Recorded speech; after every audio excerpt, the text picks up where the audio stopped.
Hello student, Sharda institute में आपका स्वागत है। मैं किशोर सर आज 12th क्लास के ज्योग्राफी के मोस्ट इम्पोर्टेंट क्वेश्चंस लेके आए हैं जो आपके एग्ज़ाम में काफ़ी हेल्प करेंगे।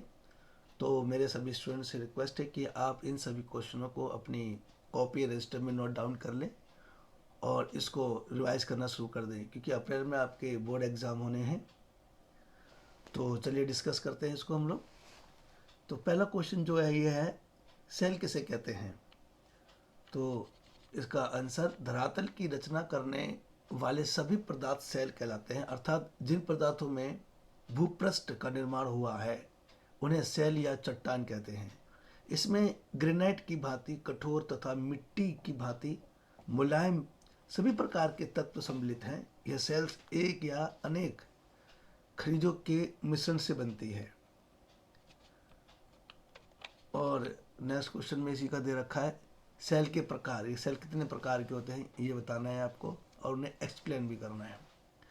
निर्माण के आधार पर सेल के 3 प्रकार हैं, अग्रेन सेल, अपसादी सेल। हम लोग एक्सप्लेन करते हैं कि अग्रेन सेल क्या होता है। अगर क्वेश्चन में आ जाए, ये क्वेश्चन भी आ सकता है कि अग्रेन सेल क्या होते हैं, एक्सप्लेन कीजिए। तो इसका आंसर ये रहा। इस तरीके से हम लोग इसको करेंगे। यह सेल भूपृष्ठ की प्रारंभिक सेल है। इन्हें प्राथमिक सेल भी कहते हैं। यह सेल पृथ्वी के आंतरिक भाग में पिघले पदार्थ के ठंडे होने से बनती है। भूपृष्ठ के नीचे गर्म पिघला पदार्थ भूपट्टी के नीचे धीरे धीरे ठंडा होता है, जो उससे ग्रेनाइट नामक अग्रणी सेल का निर्माण होता है। ग्रेनाइट का उपयोग इमारती पत्थर के रूप में होता है। कभी कभी गर्म पिघला पदार्थ किसी छिद्र या दरार से बाहर निकलकर भूपृष्ठ पर फैलता है तो वह बहुत जल्दी ठंडा होकर ठोस हो जाता है। इस प्रकार सभी अग्रणी सेल को बेसाल्ट कहते हैं। यह सेल गहरे काले रंग के कठोर तथा भारी होती है। सड़क बनाने में इसका प्रयोग किया जाता है। ये हमारा पहला सेल था। इसका सेकंड देखते हैं, अपसादी सेल। इसका भी क्वेश्चन आ सकता है एग्जाम में कि अपसादी सेल क्या होता है, उसे एक्सप्लेन करो, उसकी व्याख्या करो। तो ये क्वेश्चन अलग अलग भी आ सकते हैं और ये एक साथ भी दे रखा है इसमें। तो आपको हम बता रहे कि किसको कैसे कैसे में एक्सप्लेन करना है और कैसे इसमें एग्जाम में आने के पूरे पूरे चांसेस होते हैं। तो चलिए डिस्कस करते हैं। अपसादी सेल जल, वायु एवं हिम द्वारा बहाकर लाए गए कंकड़ पत्थर के छोटे छोटे कण जीवाश्म आदि भूभाग या समुद्र तल में परतों के रूप में जमा हो जाते हैं। इस प्रकार जमे हुए पदार्थ को अवसाद कहा जाता है। यही अवसाद की परतें गर्मी तथा दबाव के कारण कठोर हो जाती हैं तो उन्हें अवसादी या परतदार सेल कहा जाता है। इनके निर्माण में जल की प्रमुख भूमिका होने से इन्हें जलज चट्टान भी कहते हैं। बलुआ पत्थर, चूने का पत्थर, चिकनी मिट्टी, कोयला आदि इसके उदाहरण हैं। इनमें जीव जंतु और वनस्पति के अवशेष भी पाए जाते हैं। पृथ्वी के ऊपर या ऊपरी धरातल का लगभग 80% भाग अवसादी चट्टानों से ढका हुआ है। नेक्स्ट हमारा है कायांतरिक सेल। तो इसको एक्सप्लेन करते हैं हम लोग। जब अज्ञान और अवसादी सेलों के ऊपर रंग और गुण के आंतरिक ताप तथा दबाव के कारण पूर्ण रूप से परिवर्तित हो जाता है तो उन्हें कायांतरिक या परिवर्तित सेल कहा जाता है। इस प्रकार चूने के पत्थर से संगमरमर, बलुआ पत्थर के कार्टराइज्ड, चिकनी मिट्टी से स्लेट तथा कोयले से ग्रेनाइट और हीरा बनते हैं। यह सेल्स अधिक कठोर तथा रवेदार होती हैं। ये इंग्लिश मीडियम के लिए है। मैं अपने सभी स्टूडेंट्स को बताना चाहता हूँ कि ये जो मैंने वीडियो बनाया है वो इंग्लिश और हिंदी मीडियम दोनों स्टूडेंट्स के लिए है, तो दोनों ही इसको नोट डाउन अपने कॉपी में या रजिस्टर में कर सकते हैं और इसको रिवाइज भी कर सकते हैं। चलिए नेक्स्ट देखते हैं हम लोग। अपक्षय के प्रकार बताइए। भौतिक अपक्षय, रासायनिक अपक्षय और जैविक अपक्षय। ये तो इसके अगर 1 मार्क्स में मांगता है तो 1 नंबर में ये आ सकता है। अगर इसको एक्सप्लेन करने के लिए कहेगा तो ये 5-6 मार्क्स का आंसर हो जाएगा। तो ऐसे भी आ सकता है क्वेश्चन, भौतिक अपक्षय के बारे में बताइए क्या होता है, तो ये क्वेश्चन हमारा बन जाता है। तो हम इसी में डिस्कस करेंगे क्योंकि ये 5 से 4 नंबर का एक आंसर है। तो चलिए डिस्कस करते हैं उसका आंसर। संगठन में रासायनिक परिवर्तन के बिना सेल का छोटे छोटे टुकड़ों में टूटना भौतिक अपक्षय कहलाता है। भौतिक अपक्षय विभिन्न प्रकार के क्षेत्रों में अलग अलग ढंग से होता है। इन्हें कुछ उदाहरण निम्न हैं। पिंड विच्छेदन, अपसल्कन, तुषारी अपक्षय आदि, ये उसके उदाहरण थे। पिंड विच्छेदन क्या होता है? नेक्स्ट इसका जो है, सेल के जल्दी जल्दी फैलने और सिकुड़ने से उनमें जोड़ और दरारें पड़ जाती हैं। परिणामात्मक वे छोटे छोटे पिंड में टूट जाती है। यह प्रक्रिया पिंड विच्छेदन कहलाती है। अपक्षय की वह प्रक्रिया जिसमें तापमान की प्रक्रिया या तापमान की भिन्नता के कारण सेल की बाहरी परतें प्याज के छिलके की तरह उतर जाती है।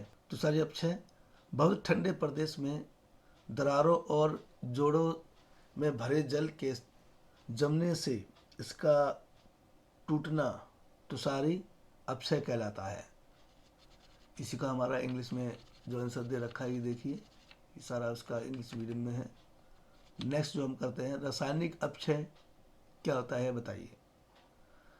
रासायनिक प्रक्रिया द्वारा जल और वायुमंडलीय गैस की मदद से सेल के अपघटन को रासायनिक अपक्षय कहते हैं। रासायनिक अपक्षय में मुख्य रूप से 4 प्रक्रियाएं होती हैं। नंबर 1 ऑक्सीकरण, कार्बोटीकरण, जलयोजन और घुलन। ये 4 तरह की प्रक्रियाएं उसमें होती हैं। मृदा अपरदन के प्रकार बताइए कि मृदा अपरदन क्या होता है, इसके प्रकार क्या है। इससे के क्वेश्चन पेपर में हमसे पूछ सकता है। मृदा अपरदन मुख्य रूप से 4 प्रकार का होता है। पवन अपरदन, परतदार अपरदन, नदी का अपरदन तथा अवनालिका अपरदन। तो इसको हम डिस्कस करते हैं। चलिए, पवन अपरदन।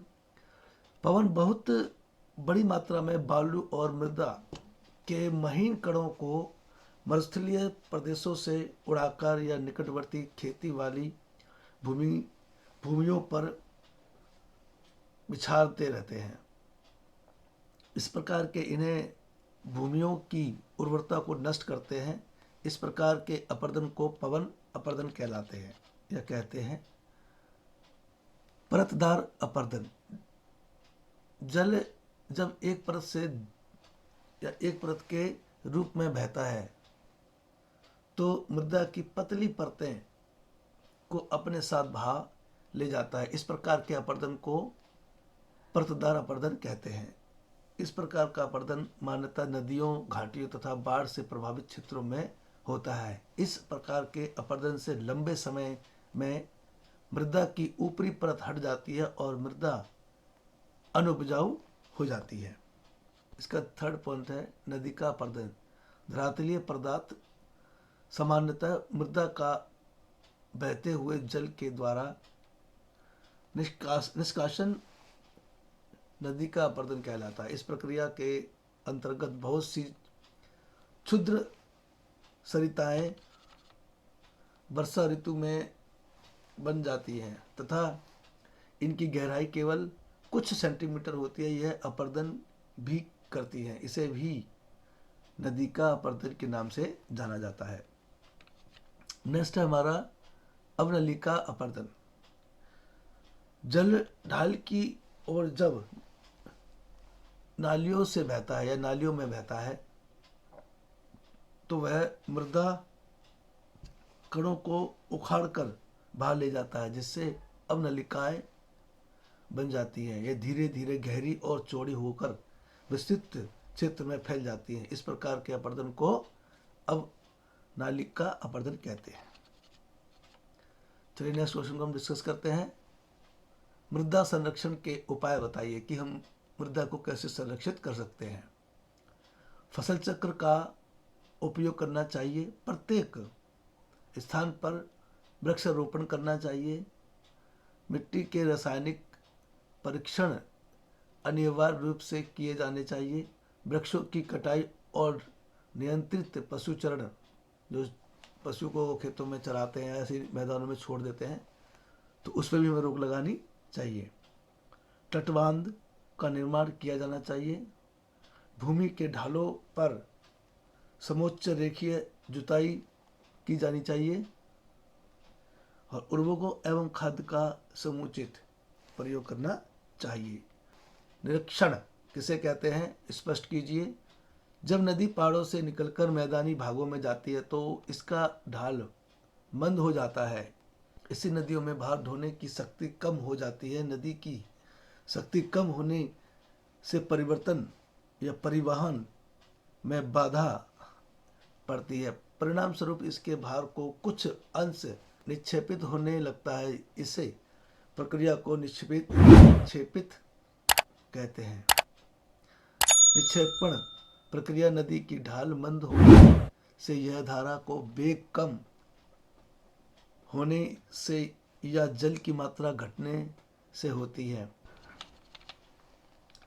डेल्टा के निर्माण की दशाएं की प्रक्रिया को समझाइए। डेल्टा के निर्माण में निम्नलिखित दशाएं सहायक होती हैं। नदी के ऊपर मार्ग में ऊर्ध्वाधर तथा पार्श्विक अपघर्षण के द्वारा बहुत बड़ी मात्रा में अवसादों का आना। ज्वार भाटे से मुक्त शांत तटीय क्षेत्र। डेल्टा के निर्माण क्षेत्र में उथले समुद्र का होना। मुहाने पर तेज गति वाली समुद्री धारा का अभाव ताकि अवसाद बहा दिया जाए। ये हमारा इसका आंसर है। नेक्स्ट क्वेश्चन देखते हैं। उत्सुत कूप किसे कहते हैं? वह कुआं जिससे भूमिगत जल अपने दबाव के कारण स्वतः यानी खुद से ही धरातल पर निकलने लगता है, उसे उत्सुत कूप कहलाता है। हिमानी का निक्षेपण कार्य बताइए। जब हिमानी पिघलती है या पीछे हटती है तब वह अपने भार को घाटी के विभिन्न भागों में जमा कर देती है। इस प्रकार निक्षेपित मलबे को हिमोर कहते हैं। घाटी में स्थिति के आधार पर हिमोर 4 प्रकार के होते हैं। अंतस्थल हिमोर, पार्श्विक हिमोर, मध्यस्थ हिमोर और तलस्थ हिमोर। अब इसको एक्सप्लेन भी किया गया है, इसके क्वेश्चन भी आ सकते हैं इस तरीके से। अंतस्थल मोड़, जब हिमानी पिघलती है, जब मलबा घाटी हिमानी के अंतिम भाग में जमोड़ हो जाता है यानी जमा हो जाता है और कटक जैसी स्थलपीति बन जाती है, इसे अंतस्थ हिमोड़ कहते हैं। हिमोड़ पदार्थ में महीन चीका मिट्टी यानी चिकनी मिट्टी कहते हैं, जिससे लेकर बड़े बड़े निकेले शैलखंड भी होते हैं। पार्श्विक हिमोड़, हिमानी के दोनों सिरों पर जो हिमोड़ जमा होते हैं उन्हें पार्श्विक हिमोड़ कहते हैं। मध्यस्थ हिमोड़, जब 2 हिमानियां मिलती हैं तो प्रत्येक हिमानी का एक एक पार्श्विक हिमोड़ भी आपस में मिल जाता है। इस प्रकार मिलने या मिलन स्थल पर बने हिमोड़ को मध्यस्थ हिमोड़ कहते हैं। तलस्थ हिमोड़, यह वे निक्षेप हैं जो उन क्षेत्रों में जमा हो जाते हैं जो कभी हिमानियों से ढके थे। तलस्थ हिमोर तभी दिखाई पड़ते हैं जब हिमानियों का बर्फ पिघलकर जल के रूप में बह जाता है, उस समय हमें ये दिखाई देता है। यू आकार की घाटी किसे कहते हैं, एक्सप्लेन कीजिए। ये क्वेश्चन इंपॉर्टेंट है आपके लिए। नदी की तरह हिमानी कोई नई घाटी नहीं बनाती, अपितु पहले से विद्यमान घाटी को और अधिक गहरा, चौड़ा और सपाट कर देती है। इस प्रक्रिया में हिमानी घाटी के किनारों को घिसकर चौड़ा कर देती है। इस प्रकार बनी घाटी यू अक्षर के समान होती है, इसीलिए इसे यू आकार की घाटी कहते हैं। ऐसी घाटी अपेक्षित सीधी होती है, इसका तल चौरस और किनारे लगभग खड़े ढाल वाले होते हैं, इसी के नाम से इसको यू आकार की घाटी कहते हैं। अब जो हमारा नेक्स्ट वो है नाइट्रोजन चक्र का आरेख बनाइए। हमारा नाइट्रोजन चक्र है, जैसे देखिए बताया गया ना, वायुमंडलीय नाइट्रोजन, इस तरीके से आप उसको अपने कॉपी में नोट डाउन कर लेंगे। और ये इम्पोर्टेंट है, ये जो चक्र हैं, कार्बन चक्र भी है हमारा, नाइट्रोजन चक्र है, तो जल चक्र भी है, तो ये काफ़ी इम्पोर्टेंट है आपके एग्ज़ाम के लिए। तो इसको आप अपनी कॉपी में नोट डाउन जरूर कर लें और एग्ज़ाम में अच्छी से इसको रिवाइज करके जाएं। अब आगे हमारा कार्बन चक्र का चित्र की सहायता से वर्णन कीजिए। ये हमारा कार्बन चक्र है। CO2 प्रकाश संश्लेषण दिया गया है इसमें, जैसे वायुमंडलीय CO2 है, हरे पादप कार्बनिक जैव यौगिक बनाते हैं, श्वसन, ये उसका एक ऐसा चक्र दिया गया है। तो आपको एग्जाम में ध्यान रखना है कि ये बहुत इंपॉर्टेंट है। जो भी हम इसको दिखाइए, देखिए ये आपका इंग्लिश में है और इसको एक डायग्राम की सहायता से समझाया गया है।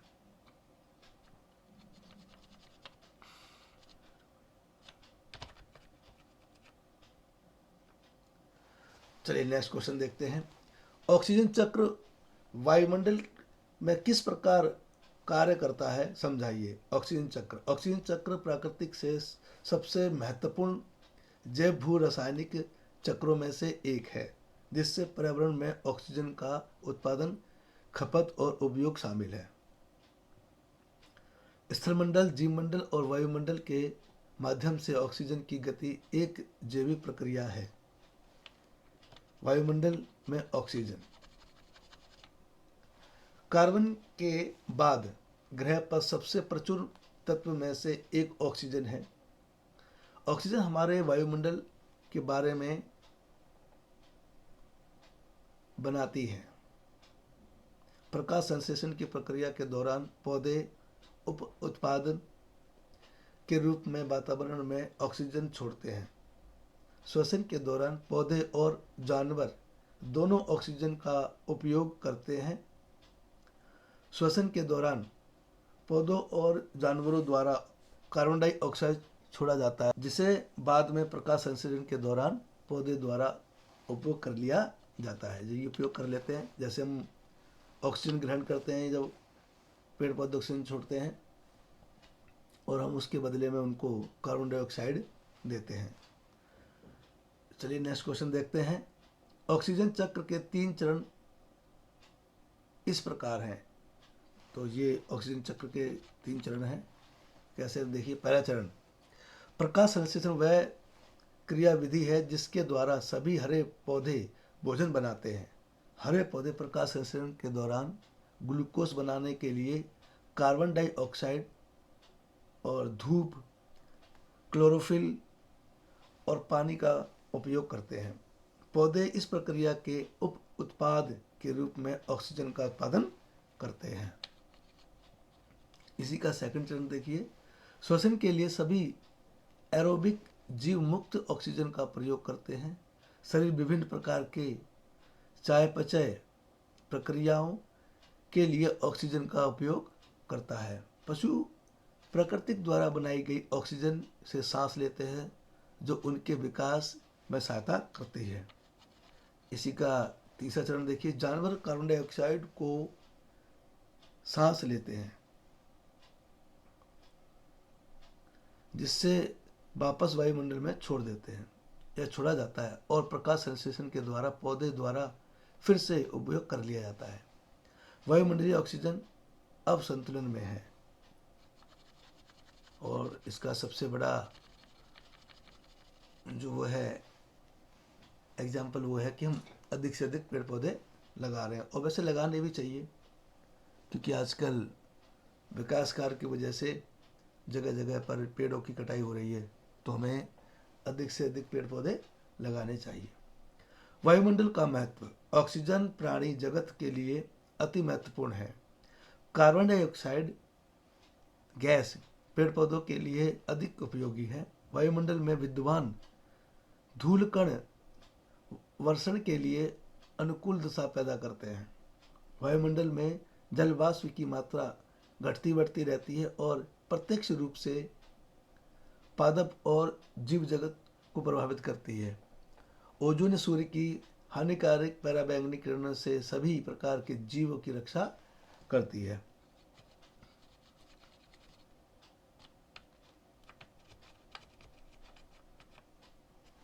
वायुमंडल किसे कहते हैं, ये क्वेश्चन है। पृथ्वी के या पृथ्वी को चारों ओर से घिरे हुए रंगहीन, गंधहीन और स्वादहीन गैसों का आवरण वायुमंडल कहलाता है। दूसरे शब्दों में वायु का वह आवरण जो पृथ्वी को चारों ओर से घिरे हुए है उसे हम वायुमंडल कहते हैं। पृथ्वी ही एकमात्र ऐसा ग्रह है जिसके वायुमंडल में प्राणदायिनी ऑक्सीजन गैस पाई जाती है या पाया जाता है। वायुमंडल को निम्नलिखित 5 परतों में बांटा गया है, जो हमारा शोभमंडल, समताप मंडल, मध्यमंडल और आयन मंडल और वायुमंडल। अब इसको एक्सप्लेन भी कर सकते हैं हम लोग, पूछ भी सकता है कि शोभमंडल क्या होता है बताइए, तो इनके क्वेश्चनों को हम लोग डिस्कस करते हैं किसके कैसे बनेंगे इसके क्वेश्चन। देखिए शोभमंडल क्या होता है, शोभमंडल को बताइए, एक्सप्लेन कीजिए। तो यह वायुमंडल की सबसे निचली परत है। इस परत की ऊंचाई विषुववृत्त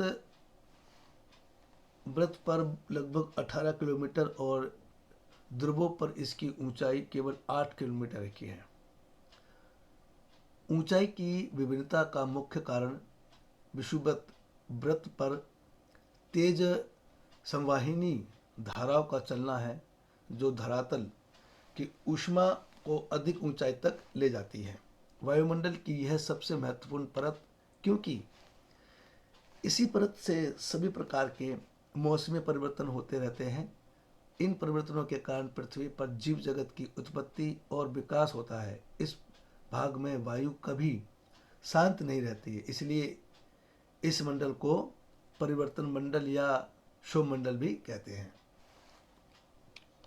इस मंडल की ऊंचाई बढ़ने के साथ साथ तापमान में कमी होती है या होती जाती है तथा प्रति 165 मीटर की ऊंचाई पर औसत 1 डिग्री सेल्सियस तापमान घटता जाता है।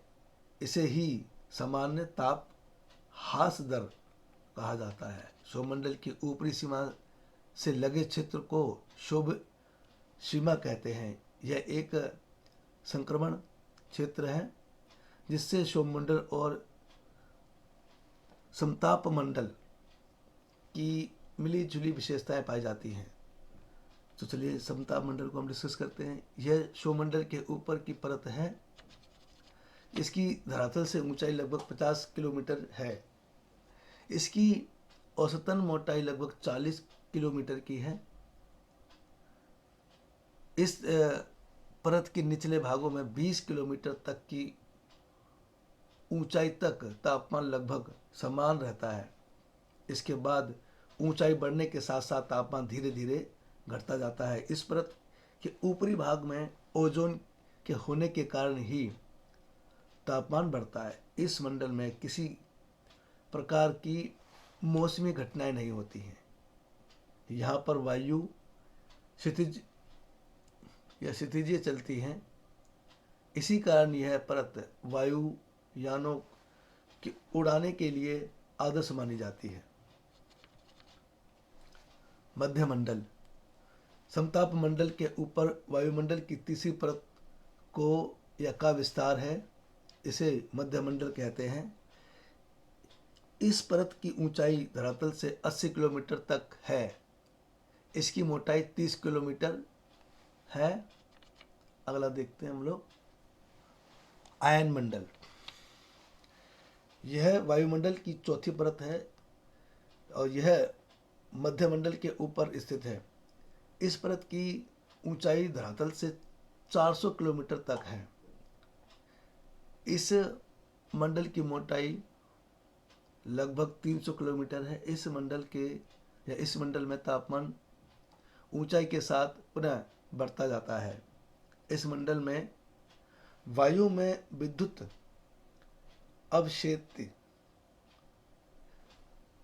आवेशित तरंगें प्रभावित होती हैं और रेडियो तरंगें इस मंडल में परावर्तित होकर पुनः पृथ्वी पर लौट जाती हैं। इससे रेडियो प्रसारण संभव होता है। ये सारा हमारा इंग्लिश का है, जो आपको नहीं करना है, इंग्लिश वाले स्टूडेंट्स को करना है। अगला देखिए, अगला है वायुमंडलीय गैसों की चक्रीय प्रक्रिया बताइए। तो वायुमंडल में पाई जाने वाली मुख्य गैसों का चक्र नीचे दिया गया है, इस पर देखिए। कार्बन चक्र, ऑक्सीजन चक्र और कार्बन डाइऑक्साइड चक्र। तो कार्बन चक्र के बारे में डिस्कस करते हैं हम लोग।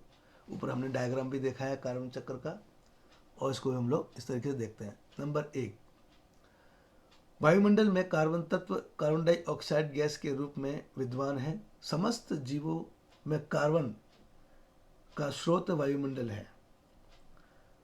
सेकंड पॉइंट है, हरे पेड़ पौधे वायुमंडल से कार्बन डाइऑक्साइड प्राप्त करते हैं, जिसका उपयोग सूर्य प्रकाश के माध्यम से भोजन निर्माण हेतु करते हैं, जिसे प्रकाश संश्लेषण कहते हैं। इस प्रक्रिया द्वारा पेड़ पौधे कार्बन डाइऑक्साइड भोजन के रूप में तैयार करते हैं। इसके द्वारा निर्मित कार्बोहाइड्रेट का प्रयोग जीव जंतु अपने भोजन के लिए करते हैं। थर्ड पॉइंट देखिए, पृथ्वी पर कार्बन डाइऑक्साइड गैस जल भंडारण में घुल जाती है और चूने के जमाव के रूप में इकट्ठी हो जाती है। चूने के पत्थर के अपघटन के बाद कार्बन डाइऑक्साइड वायुमंडल में पुनः पहुंच जाती है। इस प्रक्रिया को कार्बीकरण कहते हैं। इस प्रकार वायुमंडल और पृथ्वी के जल भंडारों के बीच कार्बन डाइऑक्साइड का आदान प्रदान होता रहता है। इसी का चौथा पॉइंट है, पेड़ पौधे तथा जीव जंतु के श्वसन के द्वारा पौधों और जीव जंतुओं के अपघटकों द्वारा कोयला, पेट्रोलियम, प्राकृतिक गैस जैसे जीवाश्म ईंधन के जलने से उत्पन्न कार्बन डाइऑक्साइड गैस वायुमंडल में वापस चली जाती है। अगला क्वेश्चन हमारा ऑक्सीजन चक्र। इसका पहला पॉइंट देखिए, ऑक्सीजन गैस वायुमंडल में लगभग 21% है और समस्त जीव जंतु वायुमंडल में उपस्थित ऑक्सीजन का उपयोग श्वसन के लिए करते हैं, जो कि इनके लिए बहुत ज़्यादा ज़रूरी है। इसका सेकंड पॉइंट देखते हैं, ईंधन के रूप में लकड़ी, कोयला, पेट्रोलियम गैस आदि के जलने के लिए ऑक्सीजन आवश्यक है और इसके जलने के बाद कार्बन डाइऑक्साइड गैस उत्पन्न होती है। वायुमंडल में ऑक्सीजन का मुख्य स्रोत पेड़ पौधे हैं। जितने अधिक पेड़ पौधे होंगे उतनी ही अधिक ऑक्सीजन मिलेगी। और कहते हैं कि दुनिया में ऑक्सीजन का सबसे बड़ा जो सोर्स है वो है हमारा अमेजोन जंगल, जो चारों तरफ पेड़ पौधों से भरा हुआ है। इसलिए इसको पृथ्वी पर सबसे बड़ा ऑक्सीजन का सोर्स माना जाता है। चलिए इसका फोर्थ पॉइंट देखते हैं, हरे पेड़ पौधे में प्रकाश संश्लेषण के द्वारा उत्पन्न ऑक्सीजन वायुमंडल में वापस चली जाती है। इस प्रकार ऑक्सीजन चक्र की प्रक्रिया चलती रहती है निरंतर। अगला देखते हैं, प्रश्न है, सूर्य ताप को प्रभावित करने वाले कारक बताइए। कि ऐसे कौन से कारक हैं जो सूर्य प्रकाश को प्रभावित करते हैं। सूर्य की किरणों को आपतन कोण, दिन की अवधि, वायुमंडल की पारदर्शिता। तो उसको डिस्कस करते हैं इनके पॉइंटों को। सूर्य की किरणों का आपतन कोण। पृथ्वी के गोलाकार होने के कारण सूर्य की किरणें इसके तल के साथ विभिन्न स्थानों पर अलग अलग कोण बनाती हैं। पृथ्वी किसी बिंदु पर सूर्य की किरणों और पृथ्वी के वृत्त की स्पर्श रेखा के साथ बनने वाले कोण को आपतन कोण कहते हैं। सेकंड पॉइंट देखते हैं, दिन की अवधि। दिन की अवधि स्थान स्थान और ऋतुओं के अनुसार बदलती रहती है। पृथ्वी की सतह पर मिलने वाली सूर्य ताप की मात्रा को दिन की अवधि से सीधा संबंध है। इस दिन की अवधि जितनी लंबी होगी, सूर्य ताप की मात्रा उतनी ही अधिक मिलेगी। इसके विपरीत दिन की अवधि छोटी होने पर सूर्य ताप कम मिलेगा। नेक्स्ट देखते हैं, वायुमंडल की पारदर्शिता।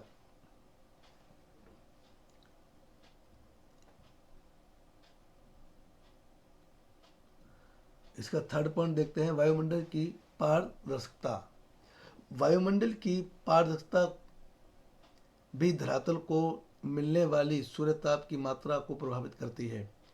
वायुमंडल की पारदर्शिता बादलों की उपस्थिति, उनकी गहनता, धूलकण और जल वाष्प पर निर्भर करती है, क्योंकि वे सूर्य ताप को परावर्तित, अवशोषित तथा स्थानांतरित करते हैं।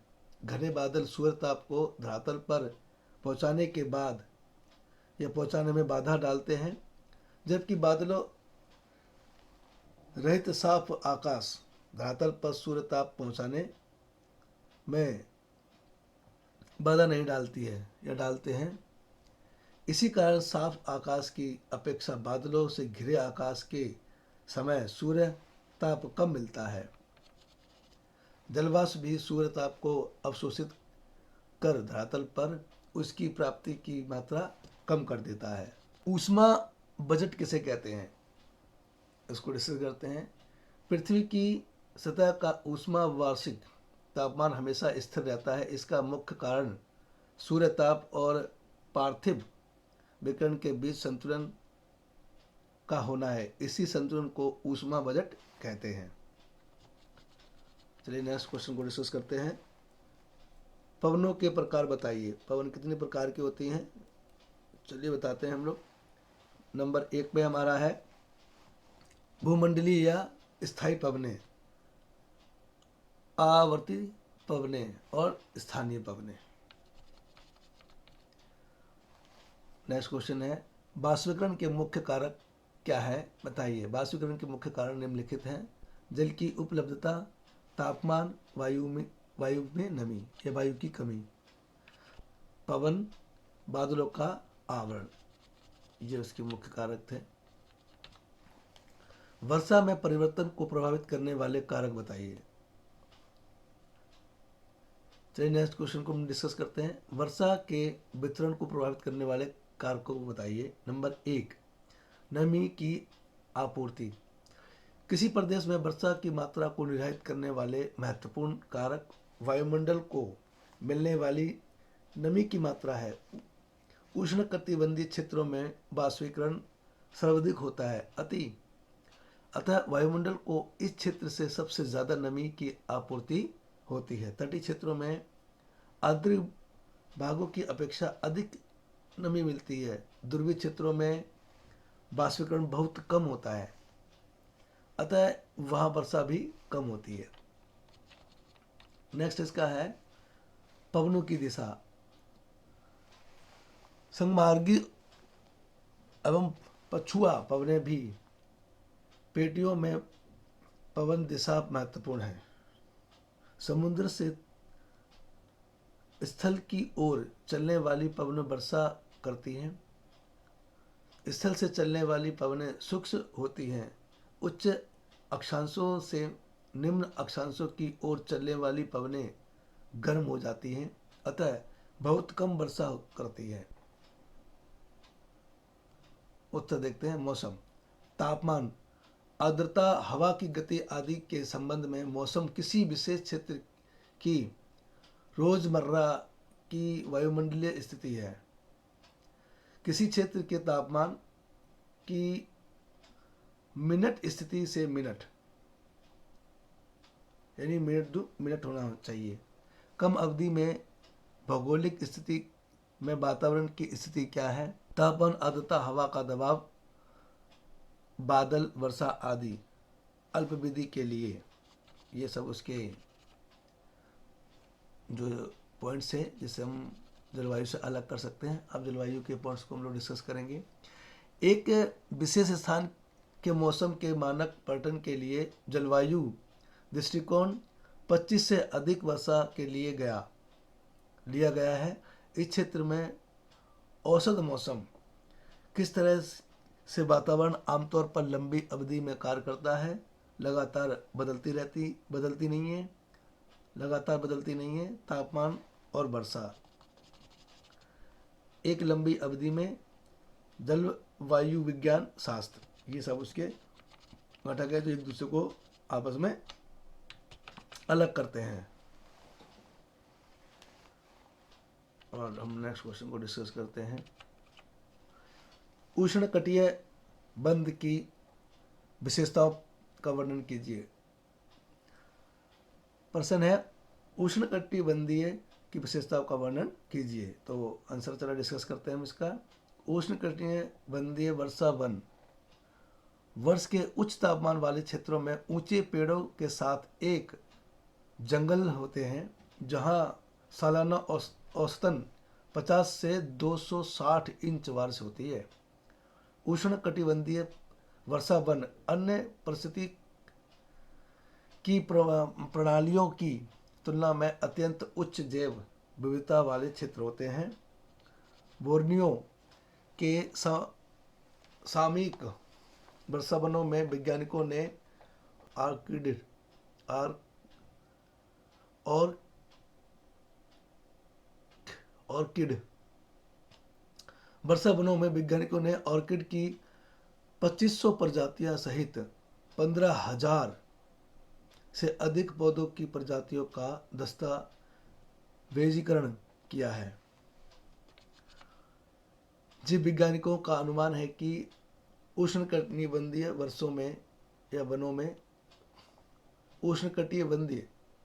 वर्षा वनों में विश्व के स्थलीय पौधे और जानवरों की प्रजातियों का लगभग 50% हिस्सा होता है। फिर भी वे विश्व के लगभग 6 भूभाग में शामिल रहते हैं।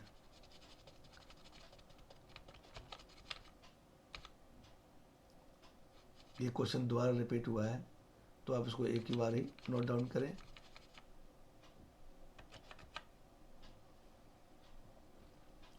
नेक्स्ट क्वेश्चन देखते हैं। उपोष्ण कटिबंधीय क्षेत्र क्या होता है, स्पष्ट कीजिए। शीतोष्ण कटिबंधीय उष्ण कटिबंधीय के दोनों ओर स्थित है। उत्तर शीतोष्ण कटिबंधीय कर्क वृत्त 237 डिग्री उत्तर से आर्कटिक वृत्त या उत्तर ध्रुवीय वृत्त 66/2 डिग्री उत्तर के बीच स्थित है। दक्षिणी शीतोष्ण कटिबंधीय की स्थिति मकर वृत्त 23/20 दक्षिण और अंटार्कटिक वृत्त या दक्षिण ध्रुवीय वृत्त 66/2 दक्षिण के बीच में स्थित है। इस कटिबंधी में सूर्य की स्थिति ठीक सिर के ऊपर कभी नहीं होती है। यहाँ शीत ऋतु में रात की अवधि दिन की अवधि से लंबी होती है और ग्रीष्म ऋतु में इसके विपरीत होती है। ध्रुवीय वृत्तों की ओर जाने पर दिन और रात की अवधि का अंतर बढ़ता जाता है। ध्रुवीय वृत्तों पर ग्रीष्म ऋतु में दिन की अवधि सूर्य के प्रकाश की अवधि 24 घंटे होती है, जबकि उत्तर गोलार्ध में ग्रीष्म ऋतु होती है तो दक्षिणीय गोलार्ध में शीत ऋतु होती है। ये हमारे क्वेश्चन अब इंग्लिश के शुरू हो जाते हैं। अब जलवायु को प्रभावित करने वाले कारक, अब इसको हम करते हैं डिस्कस। क्या है ये? जलवायु को प्रभावित करने वाले कारक कौन कौन से हैं बताइए। अक्षांश, ऊंचाई, वायुदाब, पवन तंत्र, समुद्र से दूरी, महासागरीय धाराएं और उच्चावच लक्षण। ये हमारे वो पॉइंट्स हैं जो जलवायु को प्रभावित करते हैं। परितंत्र के कार्य बताइए। परितंत्र के कार्य निम्नलिखित हैं: ऊर्जा प्रवाह, खाद्य श्रृंखला, पोषक अथवा जैव भू रासायनिक चक्र, परिवर्धन एवं विकास। परितंत्र संरचना तंत्र और संतांत्रिकी, समय और स्थान में विविधता, प्रतिरूप, ये इसके कार्य हैं। नेक्स्ट क्वेश्चन देखते हैं हम लोग। इसमें कह रहा है हरित ग्रह प्रभाव, नियंत्रण एवं उपचारी प्रभाव क्या है बताइए। हरित ग्रह प्रभाव के लगातार बढ़ने या बढ़ते जाने को निम्नलिखित उपाय द्वारा कम किया जा सकता है, जो इस प्रकार है। देखिए, कार्बन डाइऑक्साइड के संकेंद्रण को अत्यंत विकसित और औद्योगिक क्षेत्र जैसे संयुक्त राज्य अमेरिका और जापान तथा विकसित देश जैसे चीन और भारत, विकासशील देश, सॉरी, क्योंकि हमारा देश विकासशील देश है, चीन भी विकासशील देश है। यहाँ विकास कार्य और रोजगार के जो नए नए अवसर प्रदान किए जा रहे हैं और उनको प्रदान करने के उपाय निकाले जा रहे हैं, तो इसलिए हमारा देश विकासशील देश है। जबकि अमेरिका और अन्य देश जो हैं ये विकसित देश है, यहाँ संपूर्ण या पूर्ण रोजगार की स्थिति है। तो भारत और चीन द्वारा जीवाश्म ईंधनों के उपयोग में जोरदार कटौती करके कम किया जा सकता है। इसका नेक्स्ट है वैकल्पिक फसल ईंधनों का विकास करने के लिए वैज्ञानिक उपाय किए जाने चाहिए। मीथेन पेट्रोलियम का जो विकल्प हो सकती है। जल विद्युत ऊर्जा का विकास एक अच्छा विकल्प रहेगा। हमें बाकी जो जैविक है इनको छोड़ देना चाहिए, जैविक ईंधन है।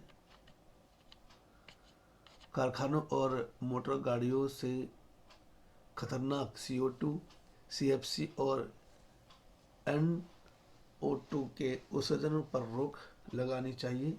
महानगरों में मोटर गाड़ियों को चलाने के दिनों को सीमित करना चाहिए।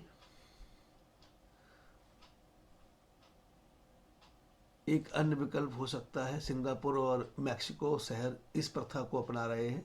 उष्ण कटिबंधीय और उपोष्ण कटिबंधीय देशों में जीवाश्म ईंधनों के विकल्प के रूप में और सौर ऊर्जा का विकास किया जा सकता है।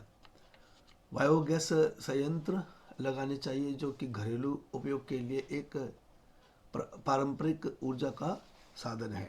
इसका भी हम प्रयोग कर सकते हैं। वन रोपण में वृद्धि करके CO2 स्तर को निश्चित रूप से कम किया जा सकता है, जिससे अंततः हरित ग्रह प्रभाव कम होगा। ये इंग्लिश के क्वेश्चन का है। नेक्स्ट देखते हैं हम लोग। सतत पोषणीय विकास किसे कहते हैं, स्पष्ट कीजिए। तो संसाधनों के अंधाधुंध उपयोग पर लगाम लगाने की जरूरत है। संसाधनों के विवेकपूर्ण उपयोग को संसाधन संरक्षण कहते हैं।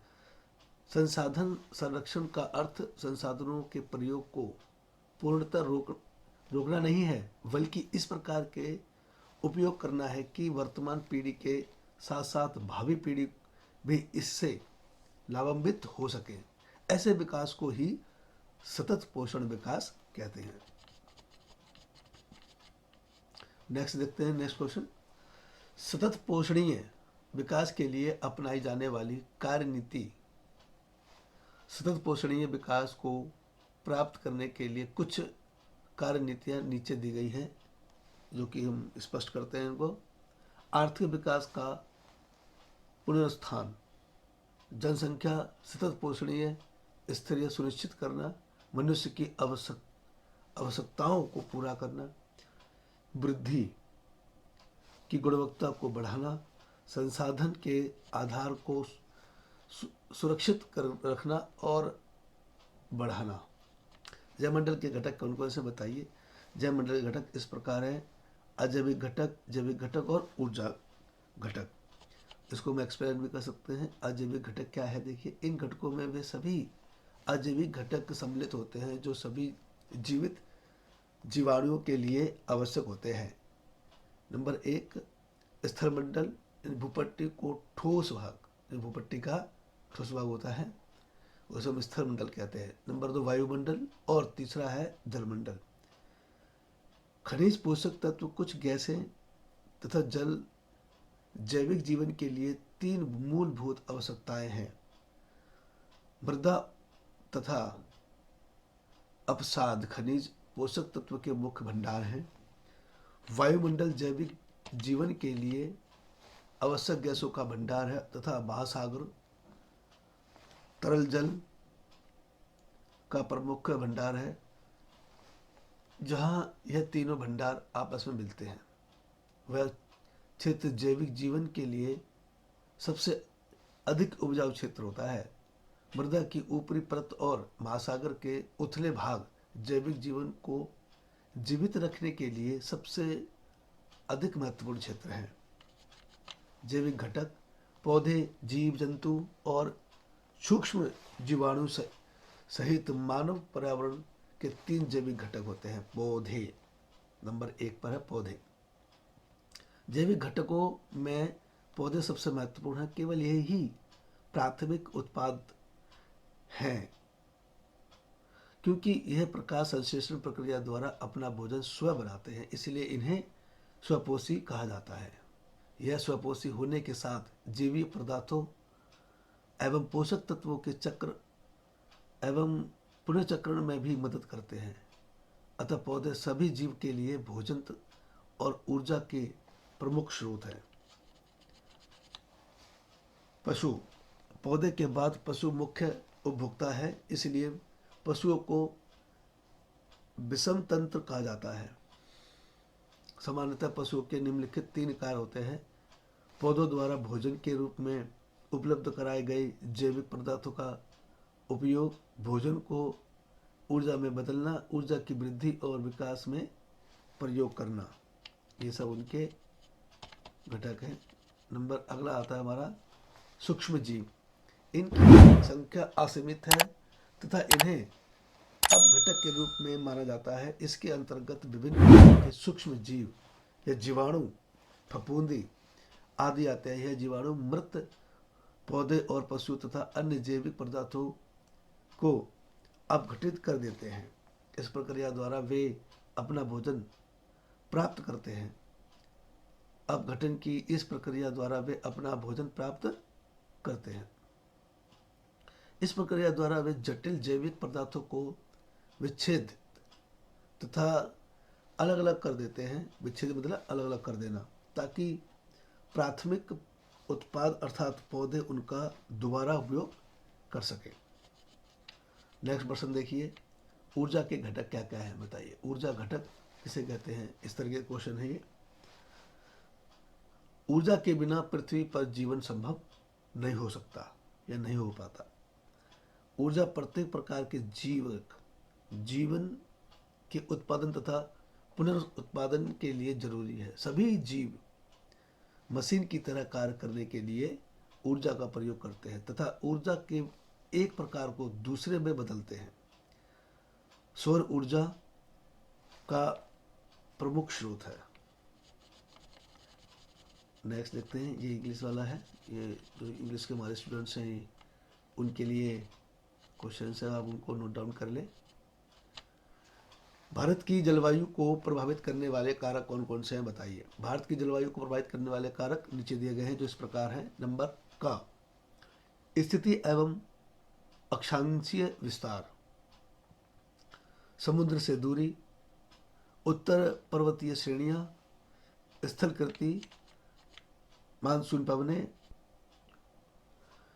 पश्चिमी विक्षोभ तथा उष्णकटिबंधीय चक्रवात, एल नीनो प्रभाव। नेक्स्ट है दक्षिण दोलन तथा उनका प्रभाव। भारत में जलवायु के अनुसार वर्षा को निम्न कितने ऋतुओं में बांटा जाता है? भारत में जलवायु के अनुसार वर्षा को निम्न 4 ऋतुओं में बांटा जाता है। शीत ऋतु दिसंबर से फरवरी, ग्रीष्म ऋतु मार्च से मई दक्षिण भारत में तथा मार्च से जून उत्तर भारत में। आगे बढ़ते दक्षिण पश्चिमी मानसून की ऋतु जून से सितंबर तक होती है और पीछे हटते दक्षिण पश्चिम मानसून की ऋतु अक्टूबर से नवंबर तक होती है। अक्टूबर नवंबर में होती है मतलब। नेक्स्ट देखते हैं दक्षिण पश्चिमी मानसून की विशेषताएं बताइए। यह पवनें भारतीय तट पर सामान्यतः जून से पहले सप्ताह में पहुंच जाती हैं, लेकिन उनकी आगमन और वापस लौटने का समय निश्चित नहीं होता है। वो कब आएंगी कब जाएंगी ये कोई निश्चित नहीं है। वर्षा काल में सूखे के दौर भी आते हैं। इन सूखे के दौरों में कभी कभी फसलें नष्ट हो जाती हैं। नेक्स्ट है कभी कभी यह पवनें कुछ प्रदेशों के ऊपर से गुजर जाती हैं और वर्षा नहीं करते हैं, जिससे फसलों पर काफ़ी बड़ा प्रभाव पड़ता है उसका। नेक्स्ट प्रश्न देखते हैं संसाधनों का अर्थ एवं महत्व। संसाधन शब्द का अभिप्राय साधारणतः मानवीय उपयोग की वस्तुओं से है। यह प्राकृतिक और सांस्कृतिक दोनों हो सकती है। मनुष्य प्राकृतिक के अपने अनुरूप उपयोग करने के लिए तकनीकों का विकास करता है। महत्व क्या है इसका देखिए, महत्व देखते हैं हम लोग।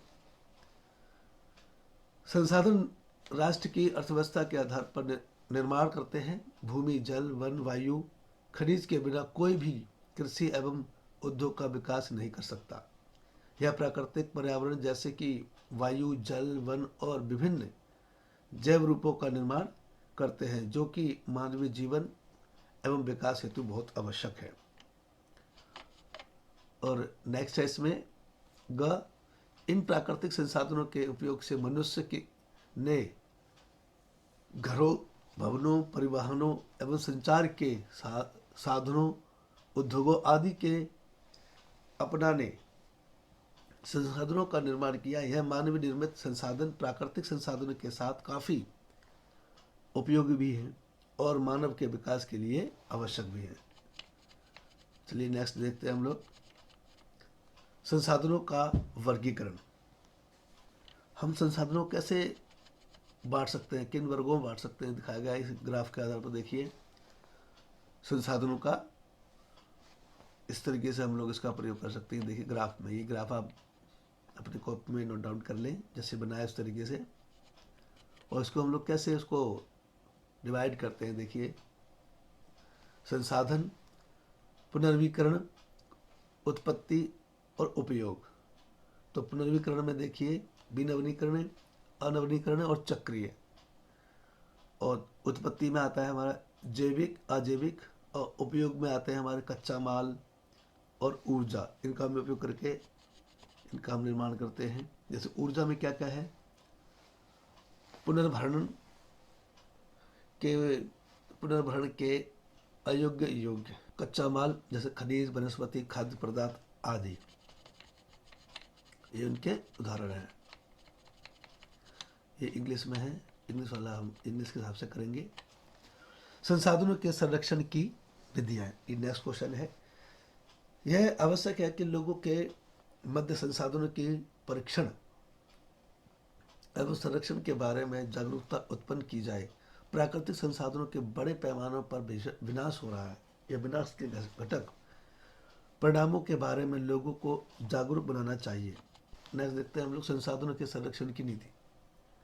संसाधन के संरक्षण करने की नीति निम्नलिखित है, जो इस प्रकार है। देखिए हम संसाधनों का संरक्षण कैसे कर सकते हैं। राष्ट्र में वन और पर्यावरण से जुड़े मुद्दों को उच्च प्राथमिकता देने के लिए 1980 में केंद्रीय स्तर पर वन एवं पर्यावरण मंत्रालय बनाया गया। आज सभी राज्य सरकारें ने भी वन और पर्यावरण का स्वतंत्र मंत्रालय बनाया है। 1950 की राष्ट्रीय वन नीति को राष्ट्र की तत्कालीन आवश्यकता के अनुसार वन के संरक्षण, सुरक्षा एवं विकास के लिए 1988 में संशोधित किया गया। इस नीति के अंतर्गत हरित क्षेत्र को बढ़ाने, जलाओ, लकड़ियों के उत्पादन, आपूर्ति आदि के लिए सामाजिक वानिकी योजना प्रवर्तित की गई। नेक्स्ट देखते हैं हम लोग भूमि संसाधनों के संरक्षण और इनके अनुकूलतम उपयोग के लिए संघर्ष योजनाएं बनाने के लिए 1983 में राष्ट्रीय भूमि उपयोग और संरक्षण बोर्ड की स्थापना की गई। सन 1985 में इसे पुनः संगठित किया गया। राष्ट्रीय जल नीति सन 1987 में पारित की गई, जो सिंचाई, जल विद्युत उत्पादन, नौ शौचालय संचालन, जल के औद्योगिक एवं अन्य उपयोग के अलावा सबसे बढ़कर पेयजल को प्रभावी प्राथमिकता दी जाती है। सन 1990 में बनी राष्ट्रीय खनिज नीति खनिज के उत्खनन, निर्यात के लिए घरेलू विदेशी उपक्रमों को निवेश की अनुमति देती है। केंद्रीय यान मंत्रालय के अंतर्गत प्राधिकरण को यह खनिज उत्खनन के निवेश व परमिट के लिए यह अनुमति देती है। नई कृषि नीति में परितंत्र और सततवाही कृषि तकनीकी जैसे जैव तकनीकी को प्रोत्साहित किया गया है। ये इसके कुछ महत्वपूर्ण पॉइंट्स थे और ये बता रहा है नेक्स्ट पॉइंट में, हमारे नेक्स्ट क्वेश्चन में, मिट्टी के प्रमुख प्रकार कौन कौन से हैं बताइए। तो मिट्टी जो हमारे कितने प्रकार की पाई जाती है, इनके प्रमुख प्रकार कौन कौन से बताइए। मिट्टी के प्रमुख प्रकार निम्नलिखित हैं। जलोढ़ मिट्टी 43%, लाल मिट्टी 18.5%, काली मिट्टी इसे हम रेगू मिट्टी कहते हैं 15%, शुष्क रेगिस्तानी मिट्टी, लेटराइट मिट्टी और खारी मिट्टी, पीठ जिसे हम दलदली मिट्टी बोलते हैं, जंगल की मिट्टी, उपपर्वतीय मिट्टी और सोफिडल्स मिट्टी,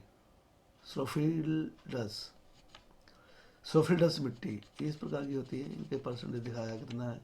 प्रमुख वनस्पति प्रकार बताइए कौन कौन से होते हैं। भारत में पाई जाने वाली प्राकृतिक वनस्पति को सामान्यतः निम्न प्रकारों में बांटा जा सकता है, जैसे दिखाया गया क्वेश्चन में देखिए। उष्ण कटिबंधीय सदाहरित एवं अर्ध सदारहित वनस्पति, उष्ण कटिबंधीय आर्द्र पर्वतीय पर्णपाती वनस्पति, उष्ण कटिबंधीय शुष्क वनस्पति, ज्वारीय वनस्पति तथा पर्वतीय वनस्पति। ये कुछ वनस्पतियां हैं जो भारत में पाई जाती हैं। सिंचाई के साधन कौन कौन से होते हैं हमारे भारत में, जो हमारे पहले परंपरागत है और आधुनिक है। परंपरागत तो हमारे जैसे कुएं हो गए, जलकूप हो गए, नहरें तथा तालाब। पर आधुनिक समय में अब जैसे ट्यूबवेल लग गए हैं और भी कई संसाधन हैं जिससे हम लोग खेतों की सिंचाई करते हैं। वर्षा जल संरक्षण के तरीके एवं उपाय। वर्षा जल संरक्षण के तरीके और उपाय निम्नलिखित हैं। सतह जल संग्रह सिस्टम, छत प्रणाली, बांध, भूमिगत टैंक, ये हम इसकी सहायता से हम लोग जल संरक्षण कर सकते हैं। और जल संग्रह जलाशय, जैसे बड़े बड़े जलाशय बनाकर भी हम बरसात के जो जल है उसको रोक सकते हैं और आवश्यकता के समय उनका प्रयोग कर सकते हैं। जल संभर विकास के लाभ। जल संभर विकास के द्वारा निम्नलिखित लाभ प्राप्त किए जा सकते हैं। पीने और सिंचाई के लिए जल की आपूर्ति करना, जैव विविधता में वृद्धि, जलाक्रांत तथा लवणता का ह्रास, कृषि उत्पादन और उत्पादकता में वृद्धि, वनों के कटाव में कमी, जीवन स्तर उठाना, रोजगार में वृद्धि करना, स्थानीय लोगों की सहभागिता से आपस में मेल जोल बढ़ाना। ये इसके सभी पॉइंट हैं। जल संरक्षण के उपाय। जल संरक्षण के उपाय निम्नलिखित है। हम जल का जो संरक्षण कैसे कर सकते हैं, ऐसे कौन से उपाय हैं जिनकी सहायता से हम जल का संरक्षण कर सकते हैं। चलिए देखते हैं। नदियों का जल व्यय में बहाकर सागरों में ना जाए, इसके लिए नदियों पर बांध और जलाशय का निर्माण करना चाहिए। नदियों के जल को नहरों में गंदगी से हर कीमत पर बचाना चाहिए। बाढ़ों की रोकथाम के लिए संभावित हर संभव प्रयास करने चाहिए। जल का सदुपयोग करना चाहिए। जल संरक्षण के प्रति जन जागरण पैदा करनी चाहिए लोगों के अंदर कि जल को ऐसे बेकार में वेस्ट ना करें, जितना हो सके उतना ही उसका यूटिलाइज करें। और नेक्स्ट है जल संरक्षण और उसके कुशल प्रबंध या प्रबंधन के या से संबंधित सभी क्रियाकलापों के लोगों को शामिल करें, उनसे सक्रिय सहयोग लेना चाहिए। बागवानी, वाहनों की धुलाई, घर आंगन और शौचालयों की सफाई के में पेयजल का उपयोग ना करना चाहिए। जलाशय को प्रदूषण से बचाना चाहिए। पानी की टूटी पाइप लाइनों में या पाइप लाइनों की अविलंब मरम्मत करानी चाहिए, यानी समय समय पर उनकी मरम्मत होनी चाहिए। जल की हर बूंद कीमती है, यह भाव जन समाज तक पहुंचाना चाहिए। वर्षा पोषित क्षेत्रों में ऐसी फसलों के उगाने पर रोक लगानी चाहिए जिन्हें अधिक पानी की आवश्यकता होती है। वृक्षारोपण पर बल देना चाहिए, जिससे हमारी वर्षा में काफ़ी मदद मिलती है। 10वीं पंचवर्षीय योजना का काल क्या था, उसे एक्सप्लेन करें। ये देखिए, भूमि एवं जल संसाधनों का संरक्षण करना इसका यह मुख्य उद्देश्य था। कृषि के प्रोत्साहन हेतु ग्रामीण क्षेत्रों में आधारभूत संरचनात्मक सुविधाओं का विकास करना, कृषि की नई प्रविधियों का प्रसार करना, कृषि क्षेत्र के लिए बैंक द्वारा प्रदत्त ऋण के प्रभाव को बनाए रखना तथा कृषि विपणन में सुधार करना। ये पंचवर्षीय जो योजना थी हमारी 10वीं, उसके कुछ योजनाएं थी। नई कृषि नीति क्या होती है, एक्सप्लेन कीजिए। कृषि क्षेत्र में 4% से अधिक वार्षिक वृद्धि को प्राप्त करना, संसाधनों का उचित एवं कार्यकुशलता के साथ प्रयोग करते हुए जल और मृदा को तथा जैव विविधता का संरक्षण करना। वृद्धि ऐसी हो जिससे विभिन्न भौगोलिक क्षेत्र में एवं वहाँ के कृषकों के बीच निष्पक्षता एवं समानता कायम रखें। वृद्धि जो घरेलू बाजार की आवश्यकताओं की पूर्ति कर सके तथा कृषि उत्पादकों के निर्यात को बढ़ा सके। प्रौद्योगिकी, पर्यावरणीय और आर्थिक रूप से सतत वृद्धि हो। ये कुछ उसके उदाहरण थे। अब हमारे कुछ जो मैप हैं, जैसे ये दिया गया है मैप हमारा, इसको हम लोग प्रयोग करेंगे। उसमें कुछ जो बिंदु दे रखे उसके आधार पर हम इसको भरेंगे। जैसे ये दोनों के लिए है, इंग्लिश और हिंदी मीडियम के लिए है, तो ये हमारा हिंदी मीडियम में। नीचे दिए गए मानचित्र का ध्यानपूर्वक अध्ययन करें और नीचे दिए गए कुछ प्रश्नों के उत्तर दें। तो पूर्व पश्चिम और उत्तर दक्षिण गिलियारों के अंतिम सिरों में या अंतिम सिरों के स्टेशनों के नाम लिखिए। स्वर्णिम चतुर्भुज द्वार जोड़े गए 4 प्रमुख महानगरों के नाम लिखिए। देखिए ये लिखा गया है, जैसा ये देखिए ना, उनके नाम नीचे देखते हैं हम लोग। इसमें नाम दिए गए हैं बहुत सारे, उनमें कौन कौन से थे हमारे। और इसमें दिया गया है, नीचे दिए गए संसार के राजनीतिक मानचित्र में निम्नलिखित 4 भौगोलिक लक्षण को ABCD में दिखाया गया है। इन लक्षणों को निम्नलिखित जानकारी की मदद से पहचानिए और इनके सही नाम अपनी उत्तर पुस्तिका में लिखिए। जैसे पर्वत श्रृंखला, मरुस्थल, पठार, ग्रास भूमि, तो इनको हमने अंकित किया है। देखिए इसमें ये हमारे इंग्लिश मीडियम के लिए है। और पॉलिटिक मैप ऑफ इंडिया, ये हमारा राजनीतिक जो मैप है भारत का, वो दिखाया गया है। इसका हिंदी है, देखिए हिंदी में है। भारत के राजनीतिक रेखा मानचित्र में निम्नलिखित 4 भौगोलिक लक्षणों का या को ABCD में दिखाया गया है, और उन लक्षणों को नीचे दी गई जानकारी की मदद से पहचानिए और उसके सही नाम अपनी उत्तर पुस्तिका में लिखिए। पर्वत, वनस्पति का प्रकार, नदी, चाय उत्पादक राज्य कौन कौन से हैं देखिए, तो हमें इसमें भरने पड़ेंगे। ये बताया गया देखिए ABCD, वैसे मैंने उसको उनके नाम हमें लिखने पड़ेंगे। ये मैप बता दिया, ये मैप हमारे लिए बहुत इम्पोर्टेंट है, तो उन मैपों को आप लोग अध्ययन कर ले ध्यान से, और उसका हम लोग अपनी उत्तर पुस्तिका में उनके संसार राजनीतिक,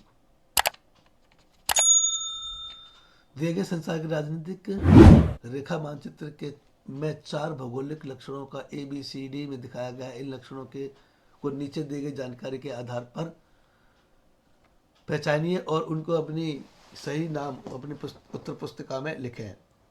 पर्वत श्रेणी, लावा पठार, मरुस्थल और घास भूमि, जैसे घास भूमि होती है, उनको इसमें हमें लिखना है कहाँ कहाँ पर हमारी। तो ये आपका मैप दिया गया है, उनके नाम हमें लिखने हैं A, B और C, D।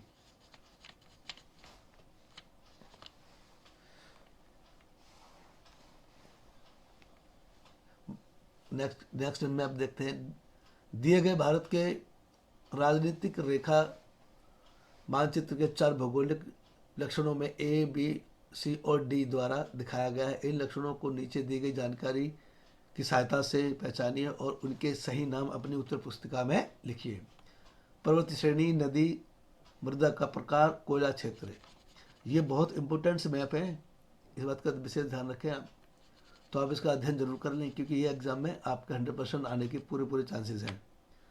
तो अब हमारा ये कंप्लीट हो चुका है, और मेरे जो सभी स्टूडेंट्स हैं उनसे रिक्वेस्ट है कि आप इन सभी क्वेश्चनों को अपनी जो कॉपी है रजिस्टर उसमें नोट डाउन कर लें, और उसको रिवीजन अभी से शुरू कर दें, क्योंकि एग्ज़ाम आपके अप्रैल में है और टाइम हमारे पास ज़्यादा नहीं बचा है, काम ज़्यादा है। मैं आपके लिए सभी सब्जेक्ट्स के सॉल्यूशन की जो वीडियोज़ डालता रहा हूँ, धीरे धीरे डाल रहा हूँ, तो आप उन सभी को जल्दी से जल्दी अपनी जो कॉपी या रजिस्टर में नोट डाउन करके उनको रिवीजन शुरू कर दें। अगर आपको किसी भी प्रॉब्लम हो रही है किसी भी सब्जेक्ट में, कोई भी सब्जेक्ट को लेकर या किसी क्वेश्चन में, तो आप मुझे कमेंट कर सकते हैं। और आप सभी स्टूडेंट्स के लिए very best of luck for exam.